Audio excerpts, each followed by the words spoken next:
Yun! Nasabi ko, baked salmon. O sige, tingnan natin ito. Hindi pa ito tamos mo. Masarap ito. Salmon. Baked salmon. Tingnan natin mamaya kamatis, garlic, lemon, olive oil. Yun lang naman ang nilagay yan. Tapos binake natin sa 350. Mga half an hour or so. Actually, 370. Ha? Tingnan natin mamaya. Okay. Yun! Luto na. Kinat mo ba? Yung konti. Kinat ko na. Tingnan nga.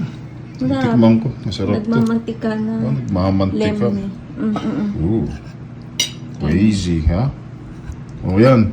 Kain na tayo mga kayan. Masarap po kamatis, oh. Masarap. Aray, ang init. Mainit. Ooh. Fish yan, ha? Yun ang kay Teya, oh.